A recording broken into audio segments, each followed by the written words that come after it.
होली की कथा। बहुत समय पहले हिरण्यकश्यप नाम के राक्षस ने ब्रह्मा देव की तपस्या करके अमर होने का वरदान मांगा।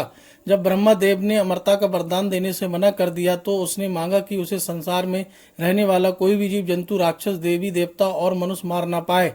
साथ ही ना वो दिन में मरे और ना ही रात के समय, ना तो पृथ्वी पर मरे और ना ही आकाश में, ना तो घर के अंदर और ना ही बाहर, और ना ही शस्त्र से मरे और ना ही अस्त्र से। हिरण्यकश्यप की तपस्या से ब्रह्मदेव खुश थे ही, इसलिए अमरता के एक वरदान के बदले उन्होंने ये सारे वरदान उसे दे दिए। इसे पाकर उसने हर जगह तबाही मचाना शुरू कर दिया।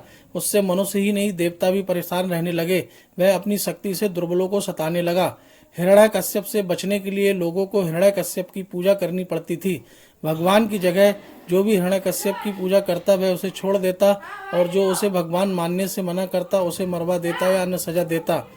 समय के साथ राक्षस हिरण्यकश्यप का आतंक बढ़ता गया। कुछ वक्त बीतने पर हिरण्यकश्यप के घर विष्णु भगवान के परम भक्त प्रहलाद का जन्म हुआ। हिरण्यकश्यप ने प्रहलाद को कई बार विष्णु भगवान की पूजा करने से मना किया और कहा, मैं ही भगवान हूँ, तुम मेरी आराधना करो। हर बार हिरण्यकश्यप की बात सुनकर प्रहलाद कहते, मेरे सिर्फ एक ही भगवान है और वो भगवान विष्णु हैं। प्रहलाद की बातें सुनकर हिरण्यकश्यप ने उन्हें मारने की कोशिश की, लेकिन वह सफल नहीं हो पाया। भगवान विष्णु अपनी शक्ति से हर बार हिरण्यकश्यप के सारे प्रयास विफल कर देते थे। एक दिन हिरण्यकश्यप के घर उसकी बहन होलिका आई। होलिका को आग में न जलने का वरदान प्राप्त था। उसके पास एक कंबल था जिसे लपेटकर यदि वह आग में चली जाए तो आग उसे नहीं जला सकती थी। हिरण्यकश्यप को अपने बेटे से परेशान देखकर होलिका ने कहा, भैया मैं अपनी गोद में प्रहलाद को लेकर आग में बैठ जाऊंगी, जिससे वह जल जाएगा और आपकी परेशानी खत्म हो जाएगी। हिरण्यकश्यप ने इस योजना के लिए हामी भर दी। उसके बाद होलिका अपनी गोद में प्रहलाद को बैठाकर आग पर बैठ गई। उसी वक्त भगवान की कृपा से होलिका का कंबल प्रहलाद के ऊपर आ गया और होलिका जलकर खाक हो गई। प्रहलाद एक बार फिर प्रभु विष्णु की कृपा से बच गए।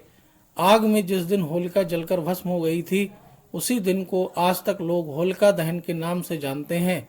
इसे बुराई पर अच्छाई की जीत के रूप में देखते हुए खुशी में होलिका दहन के अगले दिन रंगों से होली खेली जाती है। कहानी से सीख। दोस्तों, बुराई कितनी भी ताकतवर हो, एक दिन जीत अच्छाई की ही होती है। इसी वजह से हमेशा बुराई का मार्ग छोड़कर अच्छाई का मार्ग अपनाना चाहिए। दोस्तों, आपको ये होली की कथा कैसे लगी कमेंट में ज़रूर लिखकर बताएं। और दोस्तों, हमारे चैनल को लाल बटन दबाकर सब्सक्राइब कर लें और वीडियो को लाइक, कमेंट और शेयर भी कर